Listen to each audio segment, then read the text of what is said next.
廿五題咧就好典型嘅 A、B part 題目啊。A part 咧就引導你將呢嚿嘢咧 factorize 咗先，然之後 B part 咧就將你 factorize 咗嘅 polynomial 咧去揾 HCF LCM 啦。咁所以咧其實只係將我哋之前學嘅兩樣嘢咧綜合翻嘅啫。咁照做啦。好，第一樣嘢 show 佢做 factor，咁講多次啦。所謂嘅 factor 即係 remainder 等於零，即係今次咧係證明題嚟嘅，證明佢 remainder 係零。咁所以咧，我用 remainder theorem 或者 factor theorem 啦。我哋做三樣嘢。第一樣嘢 let f(x)，咁今次 let 咗俾你啦。第二樣嘢，我哋要諗下呢嚿嘢，今次 x 要代做幾多？今次 x 咧要代做2嘅。咁記住唔好寫出嚟，直接用就可以啦。咁就係第三步。第三步咧就係我哋直接寫啦。f(2) 等於幾多？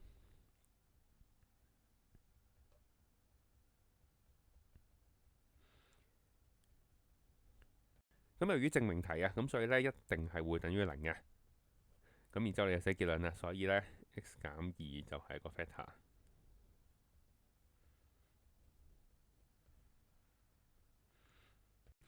咁然之後咧，我哋話 f(x) 咧我哋期望最多會有3個 factor 嘅。咁我哋其中有一個出現咗啦，咁要揾另外兩個啦。其中一個方法咧就係用長除法啦。咁我哋屋仔除法，好，先畫屋仔先。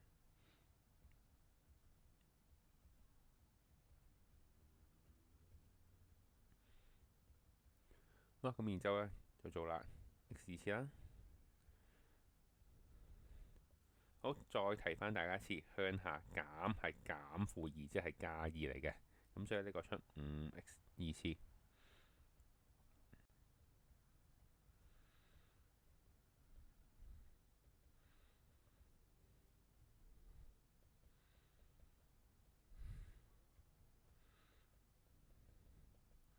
好啦，由於 A part 證明咗佢係個 factor 嚟嘅，咁所以一定會除得盡，永遠大係0嘅。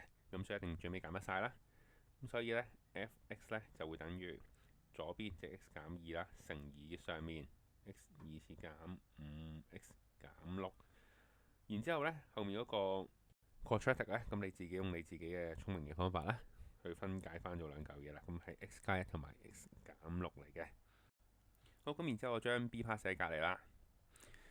咁同樣地咧，要揾 HCF LCM 咧，我哋咧要 factorize 晒兩嚿嘢嘅。咁 A part factorize 咗 f(x) 啦，咁然之後 gx 咁你自己就 factorize 啦，咁係 3x 減2嘅 total square 嚟嘅。